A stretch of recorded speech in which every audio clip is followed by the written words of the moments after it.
हाय, आ गए आप ज्योति मिसी क्लास में। Most welcome. भाई सिलसिला तो जारी है 4 लाइन में बच्चों को लिखाने का, और जिसको भी मैंने कलर करके रखा है उतने सारे लेटर्स तो हमने अपने बच्चों को सिखा ही दिए हैं। और हमने लास्ट वीडियो में क्या सीखा था, यानी कि क्या सिखाया था बच्चों को? हमने बच्चों को लास्ट वीडियो में ये और ये सिखाया था, राइट? तो आज हम क्या सीखेंगे, चलिए बताती हूँ। आज हम सीखेंगे C फॉर कार। अब यहाँ पे तो भाई टिकटॉक पैटर्न भी यही है और मेन लेटर भी यही है, तो चलिए इसको हम C फॉर कार बोलकर ही सिखाएंगे। C for car, C for car. अब ये चीज़ है ना, ये C फॉर कार आप कम से कम एक 4-5 लाइन लिख कर देंगे, लेकिन ब्लैक पेन से नहीं, कोई और कलर के पेन से। और इसके बाद बच्चों को बोलेंगे इसके ऊपर लिखने के लिए, तो बच्चे इसके ऊपर लिखेंगे C for car, C for car, C for car. और अब इसके बाद इस तरह से वो पूरा कंप्लीट 5-6 लाइन बच्चे भी बोल के लिखेंगे।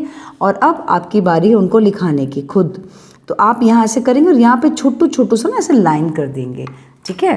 तो इससे क्या होगा, बच्चा यहाँ समझ जाएगा हमको यहाँ पे C फॉर कार लिखना है। क्यों? क्योंकि उसको अब तक तो ये पता है कि दो डॉट से तो स्ट्रेट लाइन करनी है। अब लेकिन समझ आ जाएगी कराते कराते उनको, ठीक है? ये इस तरह से।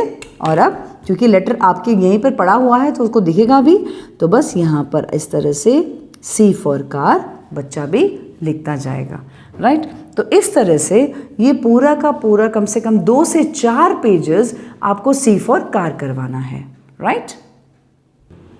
अब उसके बाद जब बहुत ज़्यादा प्रैक्टिस हो जाए C फॉर कार के बाद, अब हम सिखाएंगे O। तो O सिंपल है, वही 3 लाइन्स उठानी है और इस तरह से O for owl, O for owl. अब आप एज अ पेरेंट बच्चों के सामने लिखेंगे और बोलते बोलते लिखेंगे, क्योंकि जो आदत आप में है वही आपके बच्चों में आएगी। अगर आप बोल के लिखेंगे तो बच्चा भी बोल के लिखेगा, ठीक है? तो this is O for owl, right? अब ये O फॉर आउल हो गया। तो ऐसे आप कम से कम 5 से 6 लाइन्स लिख के देंगे। अब इसके ऊपर बच्चा भी लिखेगा, this is O for owl, this is O for owl, O for owl, right? अब ऐसे जितना आपने लिख के दिया है बच्चा भी लिखेगा, बस शर्त यह है बोल के लिखेगा। और हाँ, जैसे मैंने कहा है कि ब्लैक पेन का इस्तेमाल मत करना, उसके अलावा कोई भी कलर आप यूज़ कर सकते हैं, ठीक है? अब हो गई बारी, अब बच्चे के लिखने की बारी।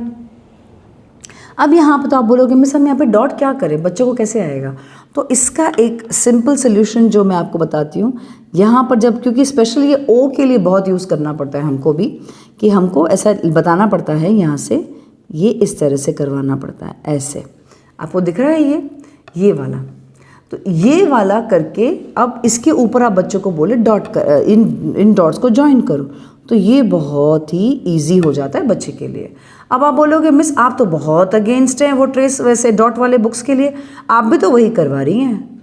फ़र्क है, मैं उनके सामने डॉट कर रही हूँ और फिर उनको बोल रही हूँ करने के लिए। पूरा पेज भरा हुआ नहीं है मेरा, क्योंकि आप जो बुक्स लाएंगे ना मार्केट से, वो डॉट वाले बुक्स जो आते हैं, तो वो तो पूरा का पूरा भरा हुआ होता है। तो बच्चा कंफ्यूज हो जाता है, स्टार्ट कहाँ करना है, ख़त्म कहाँ करना है, उसको कुछ पता नहीं है। लेकिन अगर आप उसके सामने ही बैठकर इस तरह से डॉट करके देंगे एंड अब बोलेंगे बस आपने तो इतना एक ही डॉट किया है, मतलब एक ही अक्षर के लिए आपने डॉट किया है, अब बच्चे को पता है इसमें क्या करना है, वो बहुत ही आसानी से यूं कर लेगा। एंड बिलीव मी, सच में करते हैं, बिकॉज मेरा 20 सालों से भी ज़्यादा का जो एक्सपीरियंस है मेरा यही है, और मैंने कभी भी बच्चों को हाथ पकड़ के नहीं लिखवाया है, राइट? तो ये चीज़ का खास ध्यान रखना, ओके? ये आ गया इस तरह से। तो आपने इनके सामने डॉट बनाया, आपने बच्चों के सामने डॉट बनाया, तो उनको पता है कि उनको कहाँ पर अपनी पेंसिल चलानी है। अगर यहाँ पे बहुत सारे होंगे तो बच्चे कंफ्यूज हो जाते हैं। तो बस, तो ये करते करते उनको ये O फॉर आउल आ जाता है। अब आप उनको प्लेनली, जब ये प्रैक्टिस अच्छे से हो जाए इनकी, अब उनको आदत डालिए ताकि वो O फॉर आउल लिखते जाए, राइट? तो इस तरह से बच्चे O फॉर आउल पूरा का पूरा सीख लेंगे। Got it? तो इसका कम से कम 2 से 4 पेज प्रैक्टिस करवाइए बस। अब एग्जैक्टली इसी के जैसा बस एक छोटू सा एक डंडी आ जाएगा तो क्यू बन जाएगा। तो चलिए अब हम लोग क्यू सीखते हैं। ओ की प्रैक्टिस होने के बाद अब हमारी बारी है क्यू सिखाने की, ठीक है। सेम ओ जैसा तो आपने सिखा ही दिया है, बच्चों को आ ही गया होगा, राइट। बस अब यहाँ से लेकर एक यहाँ तक डंडी बाहर आ रही है, दैट्स इट। ये हो गया हमारा क्यू फॉर क्विल्ट या क्यू फॉर क्विल, जो आपके बुक में हो आप उस तरह से बोल सकते हैं, ठीक है। तो यहाँ पर अगेन सेम प्रैक्टिस, ये तो बहुत जल्दी आ जाएगा बच्चों को, बिल्कुल भी टाइम नहीं लगेगा बिकॉज हमने सारा टाइम तो ओ में दे दिया है। बस ये हो गया क्यू फॉर क्विल। अब ऐसा आप कम से कम 4 से 5 लाइन लिख कर देंगे, बच्चे को ये आ जाएगा। और इसके बाद बच्चे को आ जाएगा मतलब आप इसके ऊपर प्रैक्टिस करवाएंगे इस तरह से, and you Q for quill. I hope this is very very easy for you, right. And ये हो गया क्यू फॉर क्विल। अब ये इस तरह से बच्चा प्रैक्टिस करेगा। बच्चे ने आपके लिखे हुए पर प्रैक्टिस कर लिया, अब उसे खुद लिखने की बारी है। और वैसे भी ये ओ तो बनाना सीख ही चुका है, राइट। तो उसके लिए कोई तो बड़ी बात है ही नहीं कि वो ये तो बना ही लेगा बस। और आपको सिर्फ एक एक्स्ट्रा क्या काम करना पड़ेगा पता है, कुछ आपको जो करना पड़ेगा वो ये और ये, दैट्स इट, बस इतना ही आपको काम करना पड़ेगा। तो बस उसको वो ज्वाइन कर लेगा, हो गया क्यू, राइट। वंस अगेन फिर से बताती हूँ कि यहाँ पर तो वो ओ तो बहुत आसानी से लिख लेगा, बस क्यू के लिए आपको ये और ये एक डॉट करना पड़ेगा। तो ये बन गया आपका Q, that is Q for quill, right. तो दिस इज़, और हाँ शर्त वही है, बोल बोल के लिखना है, ये आपको अच्छी तरह से पता है। तो बोल बोल के आपको भी लिखना है, बोल बोल के, और बच्चों से भी बोल बोल कर ही लिखवाना है। बस अब इसका आप कम से कम मेरे हिसाब से 2 से 3 पेजेस का प्रैक्टिस दे दीजिए, हो गया आपका, राइट।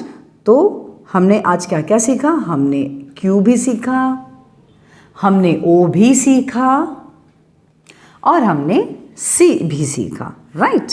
तो चलिए मिलते हैं अगले वीडियो में, तब तक करवाइए प्रैक्टिस प्रैक्टिस प्रैक्टिस।